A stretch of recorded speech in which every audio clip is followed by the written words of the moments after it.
ప్రయోజకులు చేయొచ్చు. క్రీస్తు సువార్తను వారికి ప్రకటిస్తున్నా అక్కడే రక్షింపబడింది. ఈ చాందిని మరలా ఇక్కడికి వచ్చేసి నాకు దేవుడు ఉంటే చాలు, ప్రభు ఉంటే చాలు అని రాహాబు సేఫ్ హౌస్ అనే ఉన్నదన్నమాట. అందులోకి వచ్చేసి ఆమె బొంబాయి నుండి అక్కడ ప్రార్థనలో బలపడి నేను చదువుకుంటాను అని ఐఏఎస్ చదువుకుని ఢిల్లీలో ఆమె ఐఏఎస్ అయిపోయింది. దేవునికి స్తోత్రం. అందరూ చెప్పండి ఒకటండి. ఇప్పుడు ఆమె కలెక్టర్ అయిపోయింది. ఆ వృత్తిలో ఉన్న వారికి అక్కడి నుండి ఆమె తనకు తోచినంతగా సహాయం చేయొచ్చు. క్రీస్తు మిషనరీగా ఉంటూ ఆమె చదువుకొని కాళ్ళ మీద నిలబడాల. తల్లి ఆశ్చర్యపడిందంట. ఆ ఇంటికి తీసుకెళ్లారు. నిజంగా ప్రియులారు, ఇది ట్రూ సత్యము. చాందిని ఆ ఇల్లు మేము వెళ్ళిన ఒక ఊరంతా సందర్శించాం.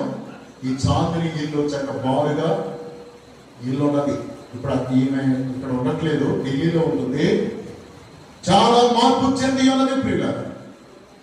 అనేక మందికి ఆదర్శప్రాయంగా మారిపోయినది. రూపాంతరం చెందడం అంటే అది పాపమును మారివేసి ఆమె అలా అయ్యేటప్పటికి చాలా మంది ఇన్స్పైర్గా తీసుకొని చాలా మంది చదువుకొని గ్రూపులో కొన్ని పేర్లు చెప్తాను ఉండే కొన్ని తర్వాత ఇంకొక ఇద్దరు కూడా ఉన్నారు. వాళ్ళు కూడా ఎంతగా ఈ చాందిని ఇన్స్పిరేషన్ గా తీసుకొని వాళ్ళు కూడా ఒక మంచి గొప్పవారిగా మారి ఉన్నారు. రూపాంతరం చెందాలి. వయసు మీద పడే కొలది మన రూపం కొంచెం కొంచెం చేంజెస్ వస్తాయండి.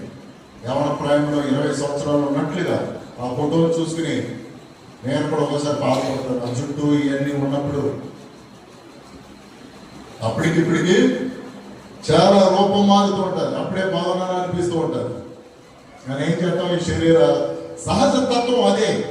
అలా చేంజెస్ అయినా పర్వాలేదు, కానీ క్రీస్తులో మనము స్వరూపము మారేటువంటి వారిగా ఉండాలి. ప్రియమైన సహోదరులారా, ఇందాక రెఫరెన్స్ ఏదో చెప్పాను, ఏమైనా గుర్తుందా?